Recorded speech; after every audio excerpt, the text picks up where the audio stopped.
Welcome to your deep dive on strategy and business planning. We're going to be cracking open Mastering Strategy and Business Planning by Amr Farag to uncover what makes businesses really thrive. Yeah, going beyond the buzzwords, and really getting into those core concepts. Yeah, and trust me, this isn't just for CEOs and big corporations, Right. whether you're just running a side hustle or climbing the corporate ladder or just fascinated by business, this is packed with good insights. Absolutely. And I think a good place to start is this question that seems so simple but is so often misunderstood. What is strategy? Yeah, you hear strategy everywhere, I feel like. Right. But Farag's book points out that it's often just confused with having a plan. Exactly. Strategy is about making choices. Okay. And the most strategic choice sometimes is deciding what not to do. So you're telling me saying no can actually be a strategic advantage? Yeah, think about it. Every time you say yes to one opportunity, you're saying no to countless others. So strategy is about focusing your energy and resources Right. on the things that are going to have the biggest impact, even if that means letting some other things go.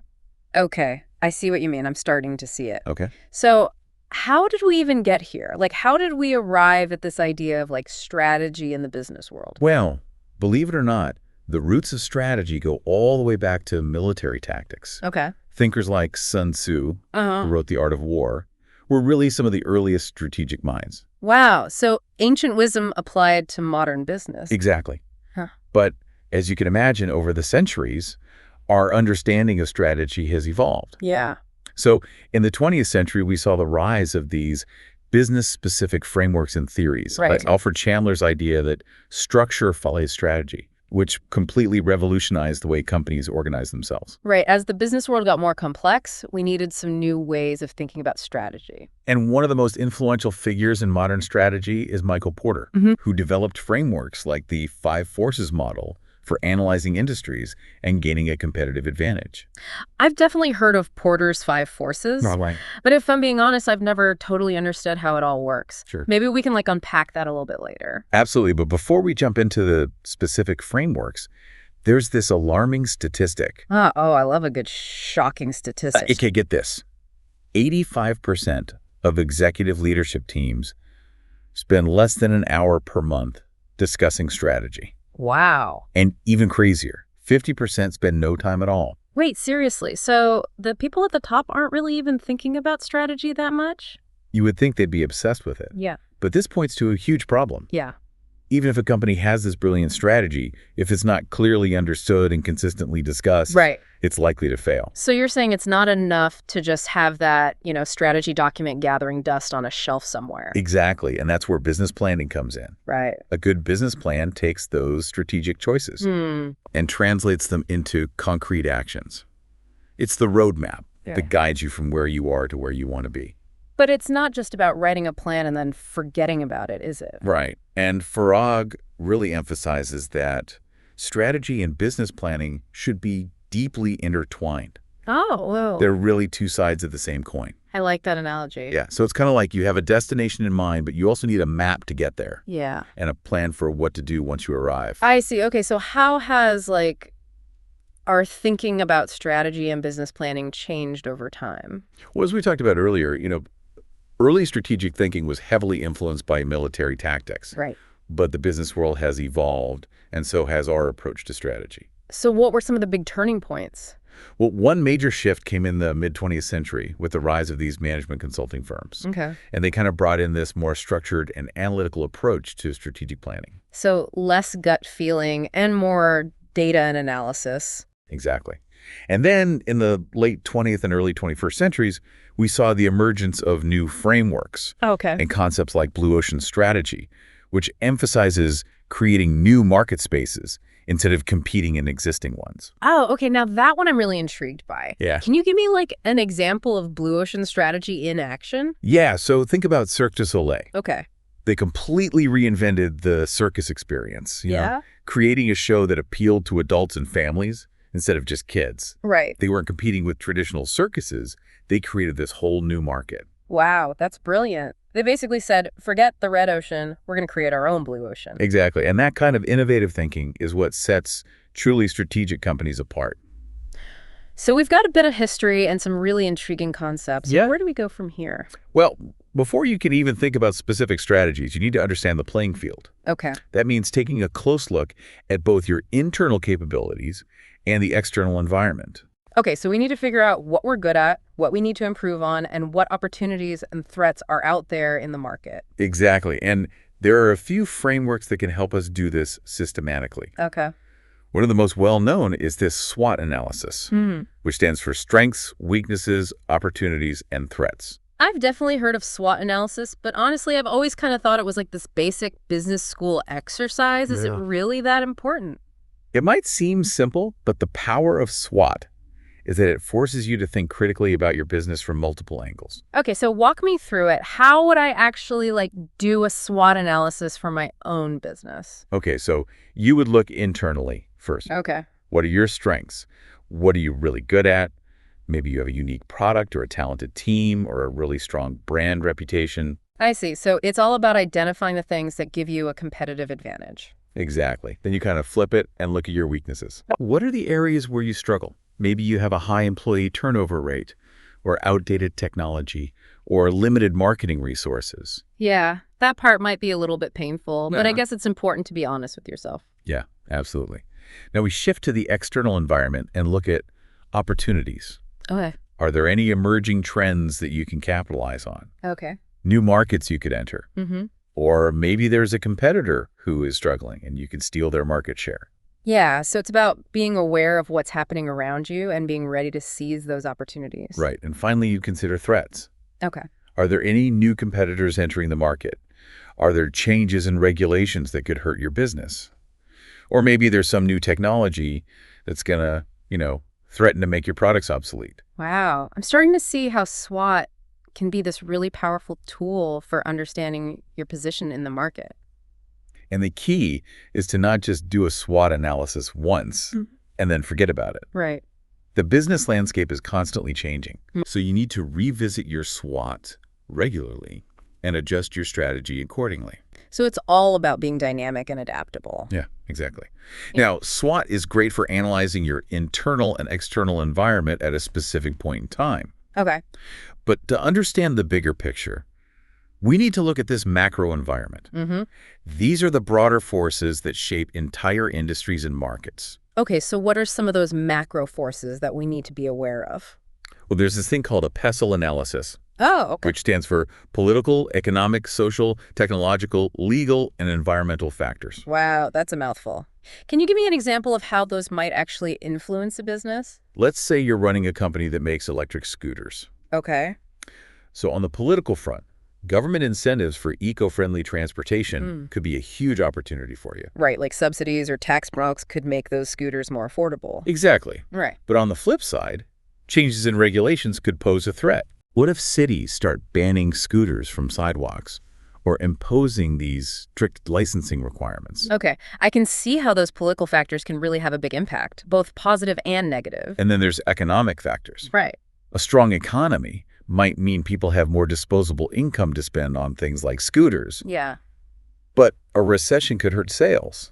Right, those economic ups and downs Yeah. can make or break a business. Absolutely. And we can't forget about those social trends. Right. Are people becoming more environmentally conscious? Mm-hmm. Are they looking for alternative modes of transportation? These are good signs for your scooter business. So it's all about understanding how people's attitudes and behaviors are changing. Exactly. Technological advancements are crucial too. Are there new battery technologies that could make your scooters faster or more efficient? Right. Are there new app features that can improve the user experience? Right, you've got to stay ahead of that technology curve. Exactly. Then there's those legal factors. Right. Are there new safety regulations you need to comply with? Are there intellectual property issues you need to consider? So it's not just about building a great product, you also have to navigate the legal landscape. Exactly. And finally, there's those environmental considerations. Okay. Are you sourcing your materials sustainably? Are you minimizing your carbon footprint? Consumers are increasingly concerned about these things. Okay, I'm getting the message. Understanding those macro forces is essential for making those smart strategic decisions. Absolutely. Ignoring them can be a recipe for disaster. Okay, so we've got SWOT for analyzing our internal and external environment, PESTLE for scanning those big picture trends. Yeah. But what about understanding the competitive landscape? How do we know where we stand compared to our rivals? That's where Michael Porter's Five Forces model comes in. Okay. It's a framework for dissecting the competitive dynamics within an industry. Okay, now we're getting to the good stuff. Remember how I said we should unpack Porter's 5 forces? I'm all ears. All right, let's break it down. The first force is the threat of new entrants. Okay. How easy is it for new companies to enter your industry and start competing with you? Right. So if it's easy for new players to pop up, that means the competition is going to be fierce. Exactly. The second force is the bargaining power of suppliers. Okay. Do you rely on a few key suppliers for your materials or components? If so, they might have more leverage to dictate prices. Right. If you're dependent on a single supplier, they can basically hold you hostage. Exactly. The third force is the bargaining power of buyers. Okay. How much power do your customers have to negotiate prices? Right. If there are only a few big buyers, they can drive down your profit margins. So it's about understanding who has the upper hand in those buyer-seller relationships. Exactly. The fourth force is the threat of substitute products or services. Okay. Are there other products or services that could meet your customers' needs just as well, if not better? So if I'm selling printed books, I need to be worried about ebooks and audiobooks as substitutes. And finally, the fifth force is the rivalry among existing competitors. Okay. How intense is the competition in your industry? Are companies constantly battling for market share? So if the rivalry is cutthroat, it's going to be tough to stand out and succeed. By understanding these five forces, you can get a clear picture of the competitive landscape and develop strategies to mitigate those pressures. Okay, I'm really starting to see how this framework can be incredibly helpful for making those strategic decisions. And the data backs it up. Deloitte found that companies that consistently integrate Porter's five forces into their planning are 1.5 times more likely to achieve above-average profitability. Now, that's a statistic I can get behind. Yeah, but Porter's model isn't the only game in town. Right. Remember how we talked about blue ocean strategy earlier? Yes. Remember Cirque du Soleil creating that new market space? Yeah. That's the essence of blue ocean strategy. Yeah. It's about finding those uncontested market spaces where the competition is irrelevant. So instead of fighting over a shrinking pie, you're creating a whole new pie. Exactly. And the rewards can be huge. Harvard Business Review found that companies that implement blue ocean strategies often see revenue growth rates up to 40% higher than those that are stuck competing in traditional markets. Okay, I'm really intrigued by this blue ocean idea. Yeah. But how do you actually find those hidden market spaces? Well, that's a whole deep dive in itself. But the key is to challenge conventional thinking. Okay. Instead of focusing on beating the competition, focus on creating new value for customers. So it's about thinking outside the box and finding those creative solutions that meet unmet needs. Exactly. Now, we've covered a lot of ground in terms of those strategic frameworks. We have. SWOT, PESTLE, Porter's Five Forces, even a taste of blue ocean strategy. But a strategic vision needs more than just analysis, right? Right. It's not enough to just understand the playing field. You also need to know where you want to go. Exactly. To bring your strategic aspirations to life, you need this compelling vision statement. So what does a good vision statement actually look like? It should articulate the long-term aspirations of your company and the impact it seeks to make in the world. Think of it as your North Star, guiding your direction and inspiring your stakeholders. Can you give me an example of a company with a strong vision statement? Absolutely. Yeah. Tesla's vision is to create the most compelling car company of the 21st century by driving the world's transition to electric vehicles. Wow. It's ambitious, it's clear, and it really communicates their commitment to innovation and sustainability. Yeah, I can see how that would get people excited about Tesla's mission. Exactly. And a strong vision statement doesn't just guide internal efforts. Right. It also attracts talent, engages customers, and resonates with investors. It's a powerful way to tell the story of your company's future. So we've got the overarching vision. What about the more concrete, day-to-day purpose of the company? That's where the mission statement comes in. Okay. It defines the organization's purpose and its primary objectives. Answering that fundamental question, why does this company exist?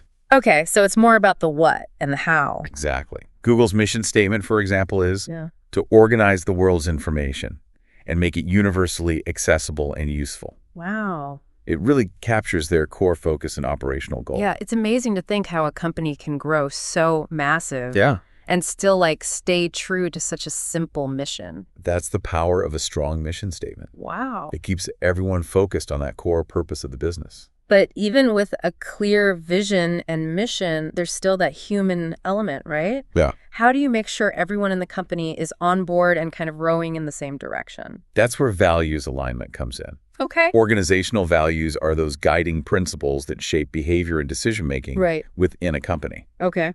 So it's about more than just profits and growth. Yeah. It's about doing business in a way that aligns with your core beliefs.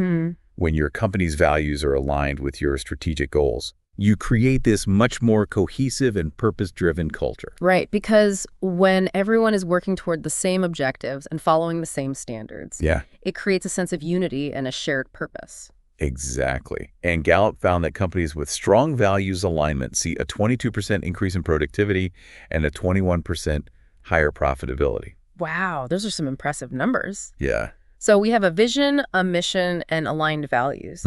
How do we translate those lofty aspirations into concrete actions that actually move the needle? That's where the power of SMART goals comes in. Right. They ensure that your objectives are specific, measurable, achievable, relevant, and time-bound. Okay, remind me again what SMART stands for. So each goal should answer who, what, where, when, and why. Okay. Measurable so we can actually track progress objectively. Achievable, so they're realistic, given our resources. Relevant, so they actually align with that broader strategic vision. And time-bound, there's a deadline to create a sense of urgency and accountability. So it sounds like SMART goals are all about clarity and focus. Exactly. They provide that roadmap for execution and help everyone in the organization understand how their work contributes to achieving those big picture goals. Okay, I'm with you, but I have a confession to make. I've worked at companies where I had no idea what the company's goals even were. And you're not alone. A shocking statistic from Workboard found that a whopping 65% of employees don't know what their company's goals are. That's crazy. It seems like companies are failing to effectively communicate their strategic goals. Absolutely. And that lack of communication leads to confusion and misaligned efforts. Yeah. And ultimately a failure to achieve those goals. So it's like having a team of rowers all pulling in different directions. Exactly. You're not going to get very far. You're not going to win any races that way. Okay, so what's the takeaway here? How can companies do a better job of setting and communicating their strategic goals? Well, first and foremost, they need to make sure those goals are SMART. Okay. They need to be clearly defined and measurable and communicated in a way that everyone can understand. So it's not enough to just like have them written down somewhere. You got to make sure everyone's on the same page. Yeah. Companies also need to create this culture of transparency and open communication. Right. Where employees actually feel comfortable asking questions and giving feedback on those goals. So it's about creating a sense of ownership and shared responsibility. Exactly. When employees feel like they're part of that strategic process, they're way more likely to be engaged and motivated to achieve those goals. Okay. This has been an incredible overview of the fundamentals of strategy and business planning. Yeah, it's a good start. But I have a feeling we've just scratched the surface, right? You're right. We've laid the groundwork, but there's so much more to explore. Well, I can't wait. In the next part of our deep dive, we're going to venture into this world of market intelligence. All right. We're going to uncover the secrets to effective market research. Ooh. Learn how to decode those market trends and reveal this one crucial thing that causes a startling percentage of startups to fail. Stay tuned. All right, I'm on the edge of my seat. Welcome back to our deep dive into strategy and business planning. Before the break, we were talking about how even the most brilliant strategy needs a solid understanding of the market. Exactly. It's like, you're setting sail on a voyage. Okay. You have your destination in mind, a sturdy ship, a skilled crew. But what good is all that if you don't have a map or a compass to guide you? You'd be lost at sea. Right. So you're saying market intelligence is like that compass. Exactly. Amr Farag, in his book Mastering Strategy and Business Planning, he emphasizes that market intelligence is the backbone of strategic planning. Okay. It's not just about collecting data, though. Right. It's about uncovering those golden nuggets of insight that can help you make informed decisions and avoid costly mistakes. So it's not just about like gut feeling or just following the latest fads. You need some solid data. You need the data to back it up. Right. And there are two primary ways to gather this intel. primary research and secondary research. Okay. Think of it like detective work. Sometimes you have to go out and gather the clues yourself. Primary research, Okay. and sometimes you can rely on reports and records that already exist. Secondary research. I like that analogy. Yeah. So let's start with primary research. Okay. What does that involve? Yeah. It's all about going directly to the source. Okay. So let's say you're developing a new product. Mm-hmm. Wouldn't it be valuable to talk to your potential customers directly, Right. understand their needs, Yeah. get their feedback on your ideas? That sounds super valuable. It's like getting a sneak peek into the minds of your target market. Exactly. And there are several ways to actually conduct primary research. Okay. Surveys, for example, are Yeah. a great way to gather quantitative data Mm-hmm. from a large group of people. Okay. And tools like SurveyMonkey and Google Forms make it incredibly easy to create and distribute these online surveys. I've definitely taken my fair share of online surveys. Sure. They can be quick and easy. Yeah.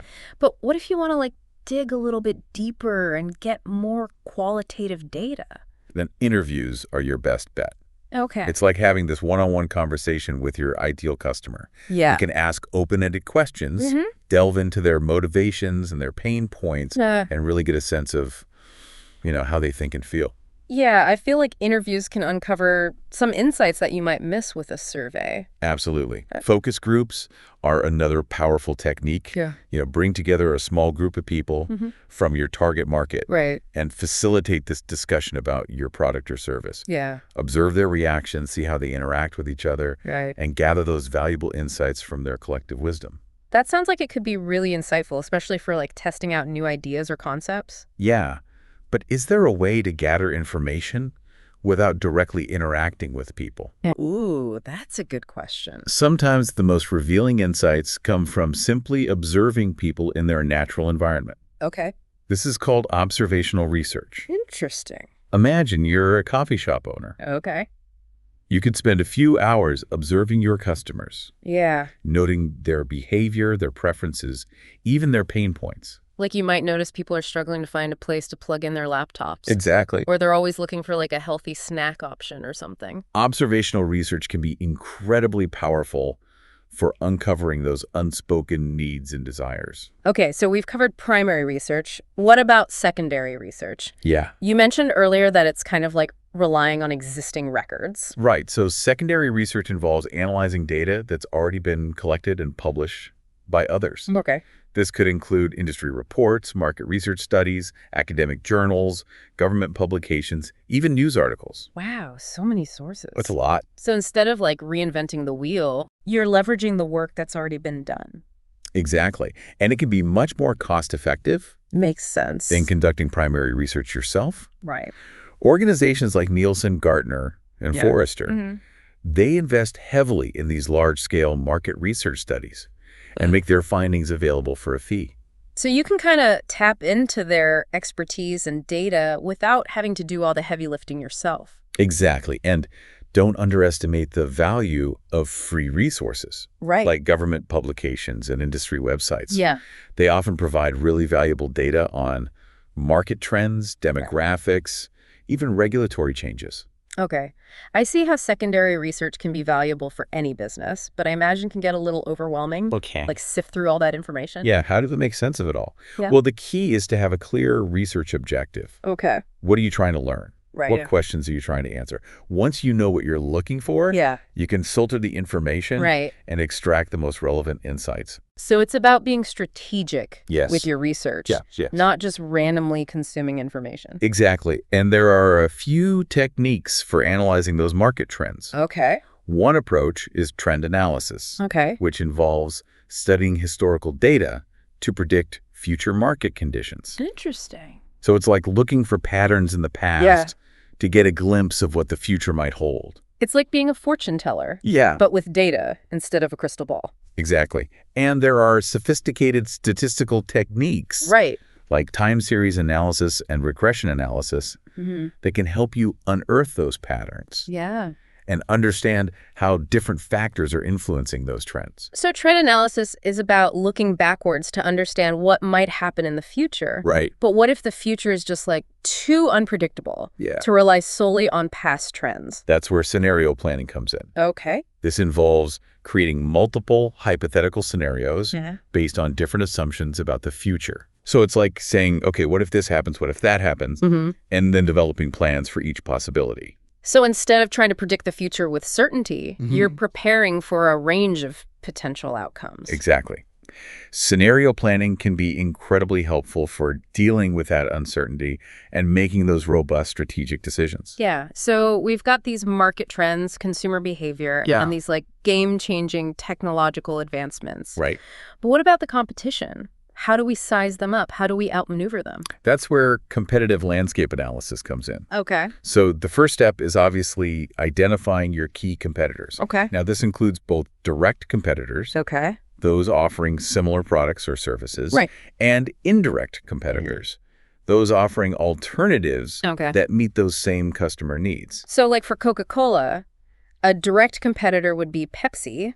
Right. But an indirect competitor might be like Lipton, offering iced tea. Exactly. Once you've identified those key players, you can delve into benchmarking studies. Okay. Now, this involves comparing your business processes and performance metrics to those industry best practices. So we're not just looking at what our competitors are doing, but we're comparing our own performance You got it. to those top performers. Exactly. This can help you identify areas where you excel, Okay. areas where you might be lagging behind, and those all-important opportunities for improvement. Yeah, you can't improve what you don't measure. Yeah, Right. exactly. But beyond benchmarking, we also need to gather that strategic intel on our competitors. Okay. Now, this involves collecting and analyzing information about their strategies, Okay. products, market activities, anything that can give you that competitive edge. It sounds kind of exciting, like a game of chess, but with like real-world consequences. It is a little bit like that, yeah. Well, it's about knowing your enemy as well as you know yourself. A good SWOT analysis on each of your key competitors can reveal their strengths and weaknesses, their opportunities and the threats they face. Understanding their market positioning can really help you identify those gaps and opportunities. That makes sense. But beyond like their overall strategy, we also need to pay attention to their specific tactics, right? Absolutely. Their product and pricing strategies are key. Okay. By carefully examining what they offer and how they price it, you can identify areas where you can differentiate your own products or services. Right. You might find that you can offer a higher quality product at a premium price, or you might decide to compete on price by offering a more affordable option. So it's about finding that sweet spot where you can offer like unique value to your customers and still be profitable. Competitive intelligence is all about gathering information Okay. that can help you make those smart strategic decisions. I'm starting to see how market intelligence can be a real game changer for any business. It is. But having all this information is only useful if you actually put it into action, right? You're absolutely right. Yeah, how do we do that? We need to translate these insights into a concrete plan. That's where the strategic planning blueprint comes in. Okay. And in the next part of our deep dive, we're actually going to walk you through that step-by-step process of developing that roadmap for success. Ooh, I can't wait. We're going to demystify strategic planning. Okay. Explore those real-world case studies Nice. of strategic brilliance. Okay. And reveal that shocking statistic about why most strategic initiatives fail. Oh, I don't like the sound of that. Don't miss it. Welcome back to the deep dive. We've journeyed from the foundations of strategy and business planning all the way to the bustling marketplace of ideas and competitive intelligence. Yeah, it's been quite a journey. But now comes the really exciting part. Yes. Taking all those insights we've learned and turning them into a plan for success. It's like we've gathered all the ingredients. Now it's time to cook something amazing. That's a great analogy. And that's where this strategic planning blueprint comes in.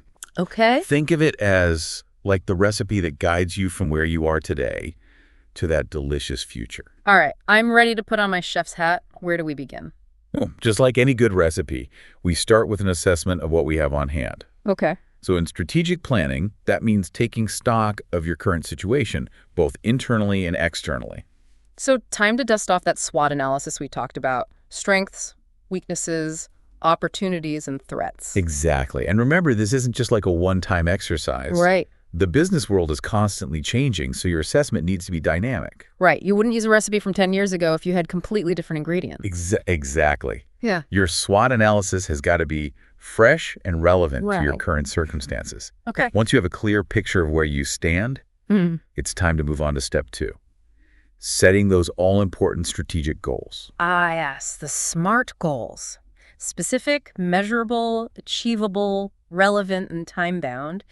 But haven't we already talked about goal setting? We've touched on it, but now it's time to go a little bit deeper. Okay. This is where you actually define those clear, measurable objectives that are aligned with your vision and mission. Right. It's not about vague aspirations. It's concrete targets that you can aim for.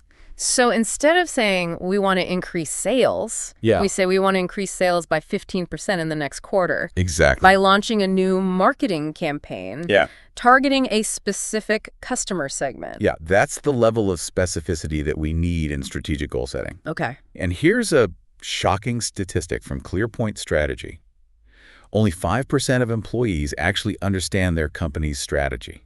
5%. Wow, that's pretty wild. It seems like companies are failing to effectively communicate those goals. It's true. And that lack of communication leads to confusion, Yeah. misaligned efforts, Yeah. and a failure to achieve those goals. It's like having a team of rowers all pulling in different directions. You're not going to get very far. Exactly. Aligned goals are the foundation of effective execution. Oh. Now, once you have set those crystal clear, SMART goals, Okay. it's time for step 3. Formulating the strategy itself. This is where we get into the nitty-gritty of how we're going to achieve those objectives. Right? Exactly. Why- This involves identifying those key initiatives, Okay. allocating resources, both financial and human, and setting realistic timelines. So it's like creating that roadmap, outlining each step of the journey. Exactly. And remember all those strategic frameworks we talked about.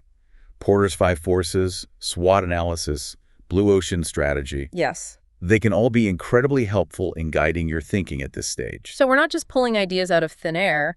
We're using those proven frameworks to analyze the competitive landscape. Exactly. And McKinsey found that a significant 70% of successful companies have a formalized strategy development process. Wow. This isn't something you just wing. So we've done our assessments, set our goals, and formulated a brilliant strategy. What's next? Step 4 is implementation. Okay. This is where the rubber meets the road, where those grand plans turn into concrete actions. Yeah, because a plan without action is just a daydream, right? Couldn't have said it better myself. This is where we develop those detailed action plans, Okay. outlines of the tasks, responsibilities, deadlines for each initiative. So it's like taking that roadmap and breaking it down into smaller, Yeah. more manageable segments, each with its own set of instructions. Exactly.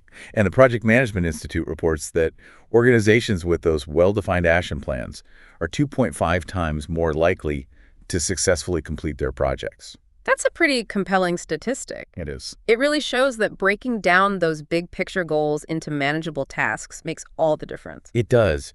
But even with that meticulous plan and a motivated team, Yeah, we can't just assume that everything's going to go smoothly. right. We need to make sure we're on course and adjust if needed. Which brings us to that final step, monitoring and evaluation. Yes. This is where we make sure we're staying on track, right? Exactly. Remember those key performance indicators? Yeah. KPIs. This is where they come in. Cool. KPIs are those measurable metrics that tell us whether or not our initiatives are actually having the desired impact. So it's about having a system in place to track our progress and make adjustments as needed. Precisely. Regular reviews, both monthly and quarterly, are essential for staying on top of performance and making those course corrections. So important. Gartner found that 60% of companies that regularly monitor and evaluate their plans actually achieve your goals. Well, that's no coincidence. It's not. It shows that strategic planning isn't a set it and forget it exercise. Oh, no. It's an ongoing process of adaptation and refinement. Absolutely. The most successful companies are those that are constantly learning, evolving, and adjusting based on real-world data. It's really inspiring to hear about all these companies Yeah. that have mastered strategy and business planning. It is. Farag's book is full of fascinating case studies. Oh, absolutely. We see how Apple's relentless focus on innovation under Steve Jobs led to iconic products like the iPhone and iPad, Right. transforming them into one of the most valuable companies in the world. And then there's Netflix, which completely disrupted the entertainment industry. Yeah. Transitioning from DVD rentals to streaming, Right. investing heavily in that original content. And we can't forget about Amazon's customer-centric strategy, Oh, yeah. prioritizing that customer experience, which has really fueled their growth. Mm-hmm. These case studies offered such valuable lessons for businesses of all sizes. They do. They show that while those specific strategies may differ, Yeah. those underlying principles of Yeah. strategic thinking and planning remain constant. Absolutely. And you don't have to be a tech giant or a huge corporation to benefit from these principles. That's encouraging. It is. Strategic thinking and planning are essential for success at any level, Mm. whether you're a startup entrepreneur or a small business owner, Right. even an individual pursuing their own career goals. That's true. Wow. So what are some key takeaways we can apply to our own businesses or careers? Well, first, embrace that strategic thinking. Okay. Don't just react to events. Try to anticipate them. Right. Develop that clear vision. Set those smart goals. Yeah. And craft a plan that actually aligns with your values and aspirations. Makes sense. Don't be afraid to experiment and innovate, to try new things. Right. But always be measuring, Yeah. evaluating, and adapting based on the data you gather. So important. Surround yourself with a strong team. Yes. People who challenge you and support you and share your vision. I like that. And most importantly, Okay. never stop learning.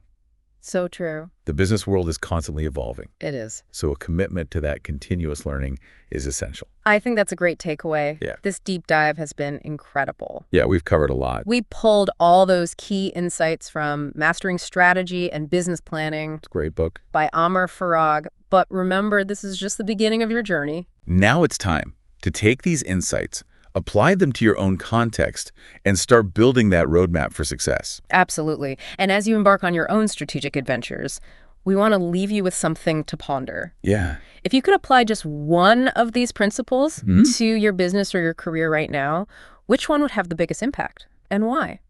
Keep learning And keep thriving. and keep thriving.